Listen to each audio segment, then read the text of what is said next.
Good morning, cadets. Good morning, sir. For today's discussion, we would like to report about the global interstate system. But before that, let me say about the purpose of this video first. This is for educational use only. Our group is allowing our instructor, Mr. Roldan Ardines, to use this as an educational material. So those are the learning objectives. To know more about global interstate system, next is to enhance understanding about global interstate system. So now, let's proceed. So what is global interstate system? The theory of interstate system holds that all states are defined through their relationship to other states or through participation in the world economy, and that divisions between states help to divide the world into a core, periphery, and semi-periphery. The modern world is structured politically as an interstate system, a system of competing and alliance states. Political scientists commonly call this the international system, and it is the main focus of the field of international relations. So global interstate system has example. So the example of this, it includes epidemics, finance, cities, the internet, trade systems, and more. This paper argues that the effectiveness of global. The modern world system is structured politically as an interstate system, a system of competing and allying states. So what are the benefits of global interstate system? It would sustain the economy and support international competitiveness even as the economy evolved from an industrial era to an information in a worldwide marketplace. In addition to that, the interstate system has proven invaluable to the national defense through countless military endeavors. So now let's proceed to international financial institution. So what is international financial institution? So international financial institutions are financial institutions that have been established by more than one country and hence are subject of international laws. So financial institutions are entities that facilitate financial transactions and act as intermediaries in financial operations. These are various functions of financial institutions including banking services, capital information, monetary supply regulation, pension and services, and the economic growth of a nation. So what is the role of international financial institutions in the creation of global economy? International financial institutions play a significant role in supporting the private sector in developing countries by encouraging entrepreneurial initiatives that help developing countries achieve sustainable growth. So, the international financial bodies have to play the role of changing market positions. The traditional objectives of some of these institutions, such as the World Bank and the IMF, entail elevation of poverty in developing countries, enhancing measures that promote economic growth and protection of the environment. Good day, classmates. Good day, sir. My name is Indian Cadet Christian Colorado. I'm gonna continue the discussion of Harlo Lanyuhan. So, I'm gonna start my discussion now. So, as you can see in my screen, these are the examples of international financial institutions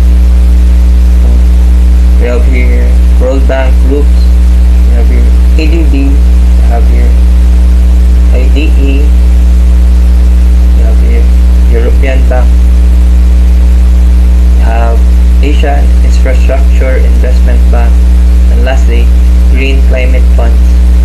So, financial institution plays a big role in the creation of global economy in the way that it provides support, fuel or grant, and technical advice to promote a country's economic and social development. They are the ones who give advice as to the countries that are facing economic problems or issues that will help them to arise their economic status and the contribution of the institution to social and economic development and progress. So, example of financial institutions including retail and commercial banks, investment banks, insurance companies, financial companies, credit union, brokerage firms, savings, and loan institutions. So, next slide is importance of financial institutions in an economy. International Financial Institution or IFIS has important role in the social and economic development program of nations with developing international economic in many parts of the world. This position and things provide advice on developing projects, funding being and interesting with their implementation. Importance of financial institution and economic is the financial institution primary role is to provide liquidity. The economic enable higher levels of economic activities than we otherwise be possible. People will not be able to take advantage of raising and failing interest rate, keeping financial institutions did not exist and there will be no way to save money. Other than that, stuff you step under your mattress. The importance of financial institution in economy is they provide economic loan to buyers, person or organization. Operational situation is a business that deals with the financial and monetary transactions like deposit, loans, investment, and currency exchange. So, next slide. So, advantage and disadvantage of traditional financial institutions. So, advantages. So, we have here pay foreign suppliers in same currency. So, you can pay euro, yen, dollar. So, minimizing global bank charges, better interest rates. So the banks has small interest rates, legally minimize international taxation, so lower ang tax. So disadvantages, it's difficult to open foreign corporation bank account. It's difficult because you need to have a big business. Open foreign banks request local companies and corporations increase costs. The majority of global banks requires proof of local business.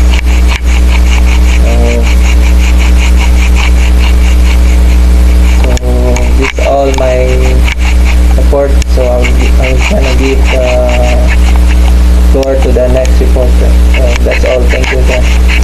Good morning, I'm Anjuri Pansoy. I will share to you the short story of global market integration in the 20th century. Bin Bernanke opens the FED conference at Jackson Hole with a discussion about economic integration. The talk has two sections. First is the history of economic integration and the second as a current episode of economic integrations. One conclusion from the history section is that while economic integration is beneficial overall, the costs are not shared equally.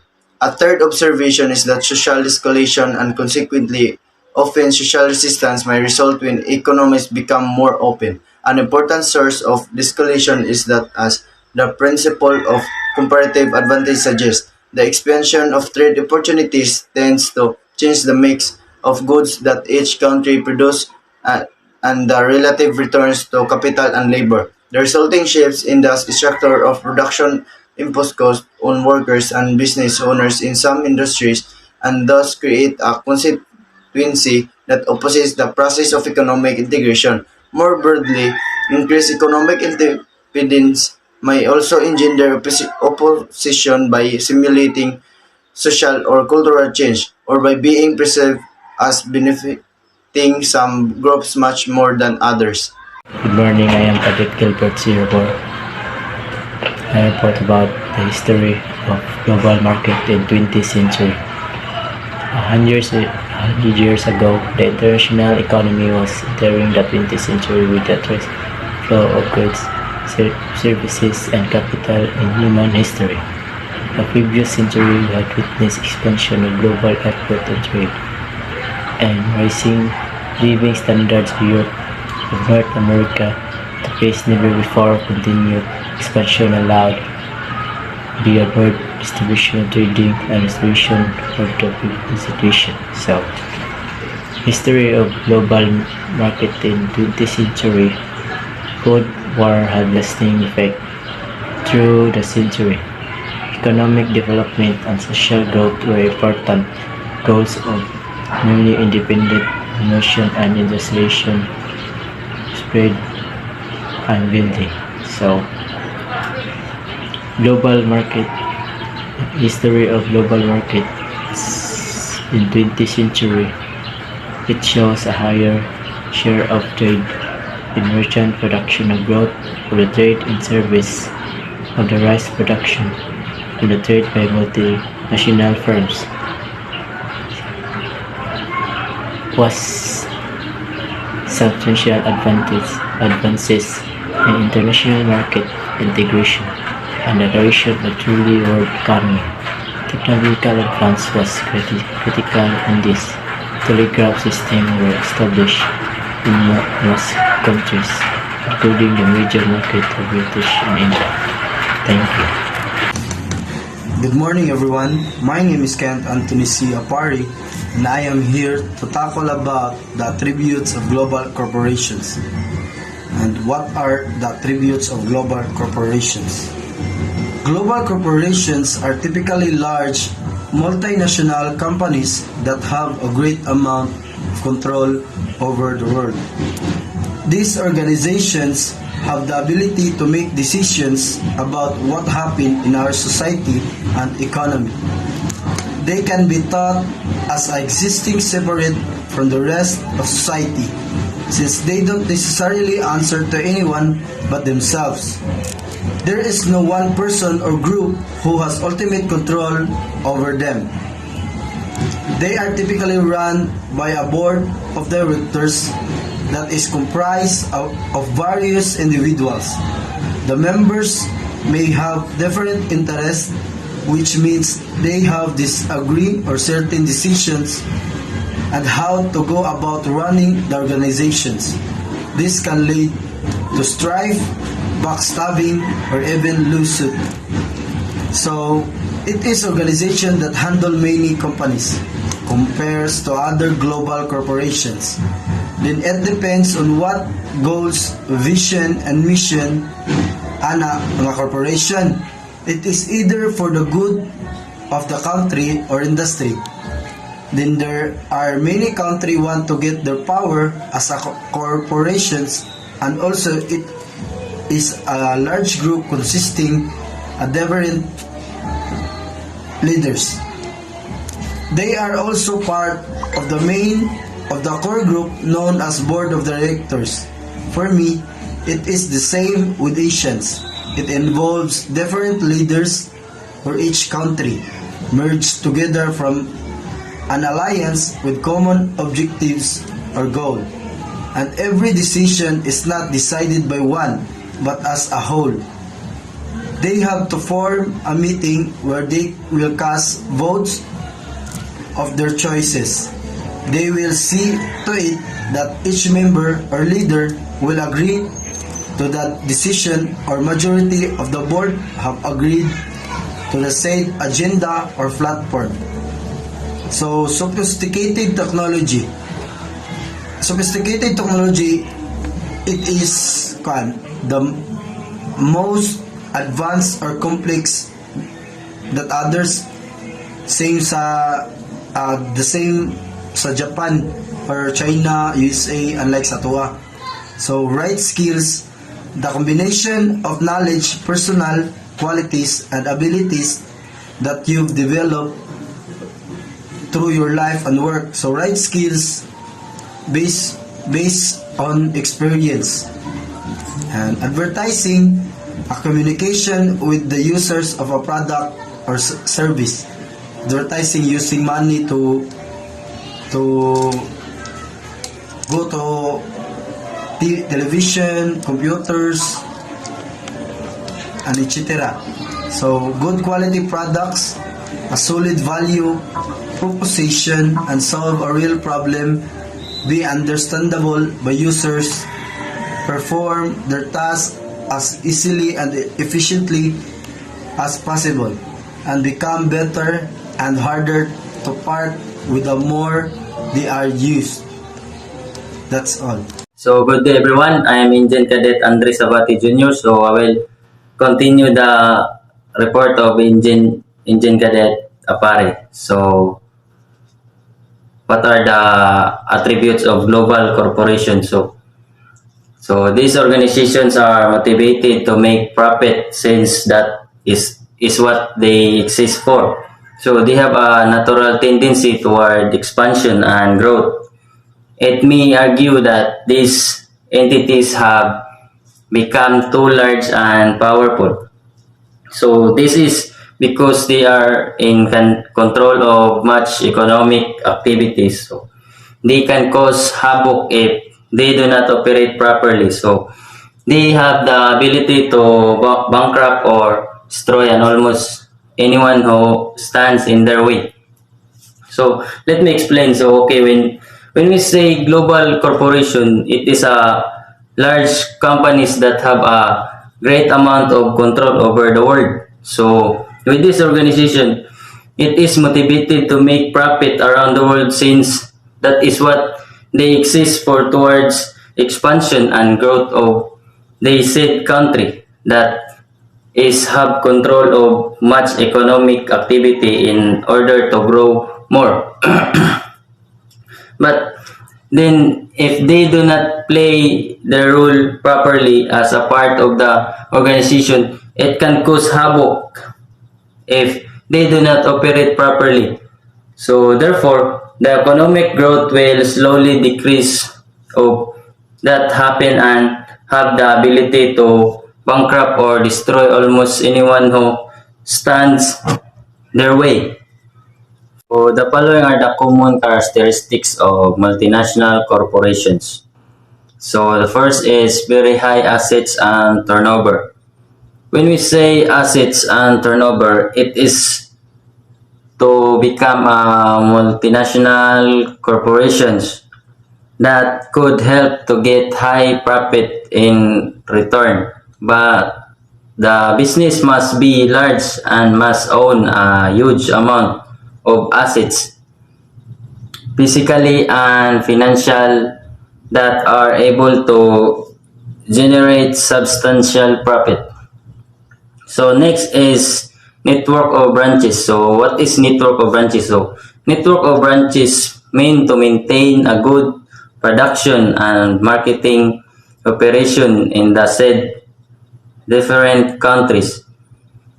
In which country the business may oversee multiple offices that function through several branches and subsidiaries to maintain the production well. So next is a control organization. So in a control organization, there is the one who control which, what do we call head. So when we say head, the source of a command is found in the home country. The organization can get through and without command from the head. So they need like when we say our president, so mao nay kuan head ng mao nay tumanon gyud kung unsay like kuan kanang naman reward. So di sila mo deploy dayon kung kuan, kung dili gani ng mag-base sa kung unsay mando sa commander or sa presidente. So continue growth. Okay, this one, continue growth. The corporation should always keep growing even as they operate in other countries. They strive to grow their economic size by constantly upgrading, by conducting mergers and acquisitions. It does not mean that they should only stick this one country grow, but then also to the other one. Therefore, the corporations will grow together as one. So good morning everyone. I'm Indian Cadet Hinson John Paul and I'm here to tackle and report about the Bretton Woods Agreement and systems. So first is, what was the Bretton Woods Agreement and system? So the Bretton Woods Agreement was negotiated in July 1944 by delegates from 44 countries at the United Nations Monetary and Financial Conference held in Bretton Woods and New Hampshire. Thus the name Bretton Woods Agreement. Under the Bretton Woods system, gold was the basis for the US dollar and other currencies were pegged to the US dollar's value. The Bretton Woods system effectively came to an end in the early 1970s when President Richard M. Nixon announced that the US would no longer exchange gold for US currency. So, let me explain about the Bretton Woods Agreement and system. So the Bretton Woods Agreement and system created a collective international currency exchange regime that lasted from the mid-1940s to the early 1970s. The Bretton Woods system required a currency pegged to the US dollar, which was in turn pegged to the price of gold. The Bretton Woods system collapsed in 1970s but created a lasting influence on international currency exchange and trade through its development on the IMF and World Bank. So what are the benefits of Bretton Woods currency pegging? The Bretton Woods system included 44 countries. These countries were brought together to help regulate and promote international trade across borders. As with the benefits of all currency pegging regimes, currency pegs are expected to provide currency stabilization for trade of goods and services as well as financing. So the IMF and World Bank. The Bretton Woods Agreement created two Bretton Woods institutions, the IMF and the World Bank. Formally introduced in 1945 at December, both institutions have withstood the test of time, globally serving as important pillars for international capital financing and trade activities. The purpose of the IMF was to monitor exchange rates and identify nations that needed global monetary support. The World Bank, initially called the International Bank for Reconstruction and Development, was established to manage funds available for providing assistance to countries that had been physically and financially devastated by World War II. So, the collapse of Bretton Woods system. In 1971, concerned that the US gold supply was no longer adequate to cover in the number of dollars in circulation, President Richard M. Nixon devalued the US dollar relative to gold. After a run on gold reserve, he declared a temporary suspension of the dollar's convertibility into gold. By 1973, the Bretton Woods system had collapsed. Countries were then free to choose any exchange arrangement for their currency, except pegging its value to the price of gold.